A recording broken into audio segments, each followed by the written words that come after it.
تر الی الذی حاج ابراہیم فی ربہ،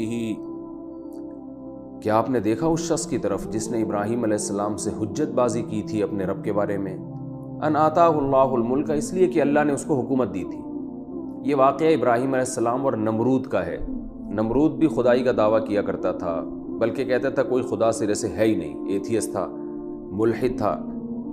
تو ابراہیم علیہ السلام اس کے پاس دعوت دینے کے لیے پہنچے، تو اللہ نے یہ واقعہ بیان کیا یہاں پہ کہ ابراہیم علیہ السلام نے بتایا کہ ایک رب ہے جو یہ سب کچھ کرتا ہے، تو اس نے کہا کہ میں بھی کر سکتا ہوں۔ تو اللہ فرماتے ہیں بھلا اس شخص کی طرف دیکھا آپ نے؟ یعنی آپ کو پتہ ہے یہ ایک واقعے کا یہ انداز کلام ہوتا ہے اس وقت جب کسی واقعے کے بارے میں بتایا جاتا ہے کہ یہ چھوٹا واقعہ نہیں ہے، بڑا واقعہ ہے۔ تو اللہ نے فرمایا آپ نے اس شخص کے آپ کو اس کا پتہ ہے کہ ابراہیم سے جس نے حجت بازی کی اپنے رب کے بارے میں؟ کیوں حجت بازی کی؟ ان آتاہ اللہ الملک، اس لیے کہ اللہ نے اس کو بادشاہت دی تھی۔ یعنی ہونا تو یہ چاہیے تھا کہ جب بادشاہت ملی ہے تو اللہ کا شکر ادا کرتا اور زیادہ اللہ کا فرما بردار ہوتا، لیکن اللہ فرماتے ہیں کہ نعمتیں ملتی ہیں نا تو لوگ اللہ کو اور زیادہ بھول جاتے ہیں بجائے قریب آنے کے۔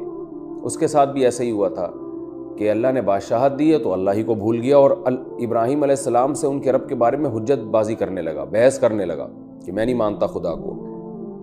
اذ قال ابراہیم، جب ابراہیم نے کہا ربی الذی یحیی و یمیت، کہ میرا رب وہ ہے جو زندگی بھی دیتا ہے اور موت بھی دیتا ہے۔ یعنی وہ بیہودہ سوال کرتے ہیں نا رب دکھاؤ ہے کہاں؟ تو ابراہیم علیہ السلام نے فرمایا یہ جو اس کے تصرفات تم کائنات میں دیکھ رہے ہو، بے جان میں جان ڈال رہا ہے اور جاندار سے روح کو نکال کے اس کو موت دے رہا ہے، تو یہ سارے تصرفات کرنے والی ذات جو ہے وہی اسی کی بات کر رہا ہوں میں۔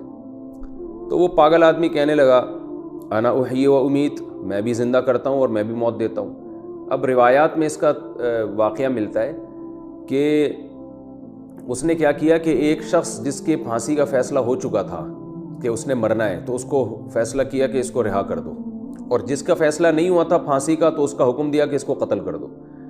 تو گردن اڑا دی، قتل کر دیا۔ تو اس نے کہا دیکھو یہ زندہ رہنے والا تھا، میں نے اس کو مار دیا، وہ مرنے والا تھا، میں نے اس کو زندہ کر دیا۔ تو یہ بیہودہ قسم کا ایک جواب دیا اس نے۔ حالانکہ ابراہیم علیہ السلام کا جو مقصد تھا کہ اللہ زندگی دیتا ہے، اللہ موت دیتا ہے، تو یہ مطلب نہیں تھا کہ اللہ گردنیں اڑا کے موت دیتا ہے، مطلب یہ کہ روح قبض کر کے موت دیتا ہے، اور بے جان چیزوں میں جان ڈال کے روح ڈال کے اللہ ان کو حیات دیتا ہے۔ تو روح نکالنا اور روح ڈالنا یہ کسی کے بس میں نہیں ہے۔ ہاں کسی کی گردن اڑا دینا، کسی کو زہر دے دینا، یہ تو ساری دنیا جانتی ہے۔ تو یہ حضرت ابراہیم کی مراد ہی نہیں تھی، لیکن وہ گھنا بن کے کہ جیسے حضرت ابراہیم کا سوال سمجھا ہی نہیں ہے، تو ایسے بیہودہ اعتراض کر کے ان کے سوال کو ٹال دیا۔ ابراہیم علیہ السلام نے فوراً کہا کہ ابراہیم علیہ السلام سمجھ گئے کہ یہ جو ہے نا جو اہل محفل ہیں ان کو بیوقوف بنانے کی کوشش کر رہا ہے۔ تو ابراہیم علیہ السلام نے فوراً جواب کا رخ بدلا اور فرمایا کہ فَإِنَّ اللَّهَ يَأْتِي بِالشَّمْسِ مِنَ الْمَشْرِقِ، اچھا اتنا ہی تو طاقتور ہے، اتنا ہی سب کچھ کر سکتا ہے، تو اللہ تو سورج کو مشرق سے لاتا ہے، فَأْتِ بِهَا مِنَ الْمَغْرِبِ، تو مغرب سے لا کے دکھا دے۔ تو فَبُهِتَ الَّذِي كَفَرَ، وہ ایک دم مبہوت ہو گیا۔ حالانکہ دیکھیں وہ کہہ سکتا تھا کہ ٹھیک ہے اللہ مشرق سے لاتا ہے اور آپ مجھے کہہ رہے ہیں کہ میں مغرب سے لا کے دکھاؤں، تو آپ اللہ سے کہیں وہ مغرب سے لا کے دکھا دے۔ یہ جواب وہ دے سکتا تھا، اگرچہ یہ بھی بیہودہ جواب ہوتا، لیکن وہ کیوں نہیں دیا اس نے یہ جواب؟ اس لیے کہ وہ اس کلام میں نا جو اس نے پہلے کہا تھا کہ میں بھی زندہ کر سکتا ہوں اور میں بھی موت دے سکتا ہوں، اس میں وہ اپنی طاقت اور قدرت بتانا چاہ رہا تھا۔ تو ابراہیم علیہ السلام کے اعتراض کرنے سے، ابراہیم علیہ السلام کے یہ بتانے سے کہ اللہ مشرق اور مغرب سے اللہ مشرق سے سورج کو لاتا ہے، تو وہ سمجھ گیا کہ مشرق سے سورج لانا میرے بس میں نہیں ہے۔ چلو موت اور زندگی ظاہری لحاظ سے میرے ہاتھ میں ہے کہ کسی کو مرنا تھا تو میں نے اس کو رہا کر دیا، اور کسی نے زندہ رہنا تھا تو اس کی گردن اڑا دی۔ یہ ظاہری لحاظ سے بظاہر دیکھنے میں یہ تو میرے بس میں ہے، لیکن مشرق سے سورج کو نکالنا یہ میرے بس میں نہیں ہے۔ تو یہ کوئی اور ہی ذات ہے جو یہ کام کر رہی ہے۔ تو اس لیے وہ لاجواب ہو گیا کہ گویا اس میں اس نے اپنی عاجزی کو تسلیم کر لیا کہ میں عاجز ہوں، میں طاقتور نہیں ہوں۔ اس سے یہ ثابت ہو گیا کہ میں بہرحال خدا نہیں ہوں۔ اور یہ بھی ممکن ہے، علماء کہتے ہیں کہ اس نے یہ جواب اس لیے بھی نہیں دیا کہ اللہ مغرب سے سورج کو نکال کے دکھا دے، شاید اس میں یہ بھی حکمت ہو کہ اس کو یہ ڈر ہو کہ یہ سچے پیغمبر ہیں، کیونکہ وہ جانتے تو تھے ابراہیم علیہ السلام کو کہ یہ سچے پیغمبر ہیں، تو اس بات کا پورا امکان موجود تھا کہ ایسا نہ ہو کہ واقعی اللہ سورج مشرق سے مغرب سے اس دفعہ نکال کے دکھا دے، تو پھر میری جو حکومت ہے اور وہ بالکل ہی ختم ہو جائے گی، میرے درباریوں میں کوئی بھی میرا ساتھ نہیں دے گا۔ اس لیے اس نے عافیت اسی میں سمجھی کہ خاموش ہو جاؤ، چپ کر جاؤ، چاہے اس میں اس کو شرمندگی، فبوہتا کا معنی ہے کہ بالکل ہی مبہوت نہیں ہو جاتے، حیران کہ میں کیا جواب دوں، تو یعنی رسوا ہو گیا وہ۔ تو اس نے یہ چھوٹی رسوائی کو غنیمت سمجھا کہ اگر میں زیادہ بحث کروں گا تو ایسا نہ ہو کہ ابراہیم علیہ السلام دلائل میں مجھ پہ غالب آ جائیں اور یہ سارے درباری میرے جتنے ہیں ان کے ساتھ ہو جائیں، تو اسی رسوائی میں اور اسی خاموشی میں عافیت ہے۔ آگے اللہ نے فرمایا فبہت الذی کفر، جو کافر تھا وہ کم بخت مبہوت ہو گیا، واللہ لا یہدی القوم الظالمین، اللہ ایسے ظالموں کو ہدایت نہیں دیتا۔ یہ ایسے ظالم کا لفظ میں نے اس لیے بڑھایا کہ الف لام ہے الظالم پر، مخصوص ظالم، یعنی ایسے جو بحث مباحثہ کرنا چاہتے ہیں اور حق کے متلاشی نہ ہو، بس بحث مباحثہ کر کے بات کو بڑھانا چاہتے ہو، تو اللہ فرماتے ہیں ایسے ظالموں کو میں سیدھا راستہ نہیں دکھاتا۔ او کالذی مر علی قریۃ، اللہ فرماتے ہیں اور کیا آپ نے اس شخص کی طرف دیکھا، اس کی مثال، کاف جو ہے یہاں مثال کے معنی میں ہے، کاف تشبیہ کے لیے آتا ہے نا، تو مثال میں بھی ایک قسم کی تشبیہ ہوتی ہے کہ اس جیسا، تو اللہ فرماتے ہیں کہ اس شخص کی مثال کی طرف دیکھا، یعنی جو شخص ہے اس کی مثال یہ ہے جو سامنے ہے، تو کیا اس کی طرف آپ نے دیکھا، یعنی آپ کو پتہ ہے، یعنی مطلب یہ کہ یہ بھی ایک عجیب واقعہ ہے جو بیان کرنے کا ہے۔ او کالذی مر علی قریۃ، اس شخص کی طرح جو ایک بستی کے پاس سے گزرا۔ یہ کون تھے؟ روایات میں آتا ہے کہ یہ حضرت عزیر علیہ السلام تھے۔ یہ ایک بستی کے پاس سے گزرے، وہی خاویۃ علی عروشہا، وہ بستی چھت کے بل اوندھی پڑی ہوئی تھی، بالکل تباہ ہوئی ہوئی تھی۔ تو یہ چونکہ پیغمبر تھے تو ان کو یقین تھا کہ اللہ مردوں کو قیامت کے دن زندہ کرے گا، لیکن انسان کے دل میں ایک وسوسہ آتا ہے نا کہ بھئی یہ ہے عقل سے بہت ہی بالا تر، کیونکہ اتنے یعنی بستیوں کی ہڈیاں پڑی ہوئی ہیں، بالکل ہی تباہ ہو گئی، تو یہ سارے انسان زندہ ہوں گے۔ ایک گویا وسوسے کے درجے میں کسی کے دل میں یہ خیال پیدا ہو سکتا ہے، اور یہ وسوسہ جو ہے یہ ایمان کے منافی نہیں ہے۔ تو اللہ نے فرمایا وہی خاویۃ علی عروشہا، وہ اپنی بستیوں، وہ جو ہے نا چھتوں کے بل اوندھی پڑی ہوئی تھی۔ قال انا یحیی ہذہ اللہ بعد موتہا، ان کے دل میں ایک وسوسہ آیا کہ اللہ اس بستی کے مرنے کے بعد بھلا کیسے زندہ کرے گا۔ شک پیدا نہیں ہوا، اس لیے کہ جب شک پیدا ہو جائے وہ تو کفر ہے نا، انسان غیر اسلام سے خارج ہو جاتا ہے، تو اللہ اس بستی کو کیسے زندہ کرے گا۔ اللہ نے اپنی قدرت دکھانے کے لیے کیا کیا، فاماتہ اللہ 100 عام، اللہ نے ان کو 100 سالوں کے لیے موت دے دی، ثم بعثہ، پھر 100 سال کے بعد ان کو زندہ کیا۔ قال کم لبثت، اب ان سے پوچھا جا رہا ہے بتائیے آپ کتنے سال زندہ رہے، کتنے سال سوتے رہے ہیں۔ قال لبثت یوما، کہا میں یہاں رہا ہوں، یعنی اس بستی میں ایک دن، او بعض یوم، یا ایک دن کا کچھ حصہ، کیونکہ انسان جب سوتا ہے تو گہری نیند سوتا ہے تو ٹائم کا پتہ نہیں چلتا۔ قال، اللہ نے فرمایا بل لبثت 100 عام، آپ 100 سال رہے ہیں یہاں پر۔ فانظر الی طعامک وشرابک لم یتسنى، دیکھیے اللہ کی قدرت دیکھیں، اپنے کھانے اور پانی کی طرف دیکھیں، 100 سال میں ذرا بھی اس میں خرابی پیدا نہیں ہوئی، لیکن گدھا جو تھا وہ 100 سال میں ہڈیوں کا ڈھانچہ بن چکا تھا، ہڈیاں بھی اس کی ختم ہو گئی تھی۔ تو گدھے کی طرف دیکھیے، وانظر الی حمارک، آپ اپنے گدھے کی طرف دیکھیں، ولنجعلک آیۃ للناس، میں چاہتا ہوں یہ کام میں اس لیے کر رہا ہوں، وَلِنَجْعَلَكَ آیَةً لِلنَّاسِ، تاکہ میں لوگوں کے لیے آپ کو نشانی بنا دوں، یعنی آپ لوگوں میں جا کے یہ واقعہ بیان کریں کہ یہ مجھ پر گزرا ہے تو لوگوں کو اور اطمینان ہوگا۔ وہ کیسے؟ وَانظُرْ إِلَى الْعِظَامِ، اس کی ہڈیوں کی طرف آپ دیکھیں، كَيْفَ نُنْشِزُهَا، کیسے میں ان ہڈیوں کو ابھی زندہ کروں گا، ثُمَّ نَكْسُوهَا لَحْمًا، پھر میں کیسے ان کے اوپر گوشت چڑھاؤں گا۔ تو یہ سارے کام اللہ تعالیٰ نے کیے ان کے سامنے۔ فَلَمَّا تَبَيَّنَ لَهُ، بس جب ان کے سامنے واضح ہو گیا تو وہ شک اور وسوسہ بھی دور ہو گیا۔ قال اعلم، کہنے لگے میں 100% یقین رکھتا ہوں، ان اللہ علی کل شیء قدیر، کہ بے شک اللہ تعالیٰ ہر چیز پر قدرت رکھتے ہیں، سب چیزوں کی پر اس کو قدرت ہے۔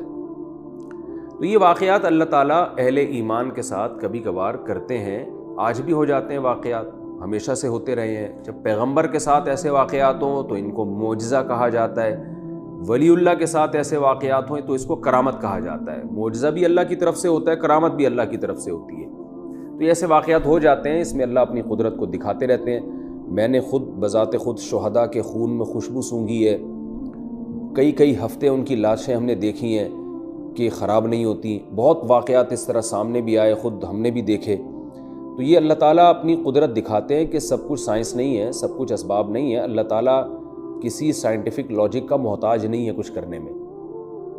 تو اللہ سب کو نہیں دکھاتے, کسی مخصوص بندوں کو دکھا دیتے ہیں تاکہ وہ جو ان پر اعتماد کرتے ہیں تو ان کو ان کی باتوں پر یقین آ جائے. اور وہ خود جب اپنا مشاہدہ بتائیں گے تو لوگوں کو اور اطمینان آ جاتا ہے. تو اللہ نے یہاں بھی بتایا کہ ان کو یہ ایک وسوسہ دل میں پیدا ہوا کہ بھئی یہ کیسے اللہ زندہ کرے گا. تو جو نیک لوگ ہیں نا, ان کے دل میں اگر وسوسہ بھی آ جاتا ہے تو بعض دفعہ اللہ اس وسوسے کو دور کرنے کا بھی انتظام کر دیتے ہیں.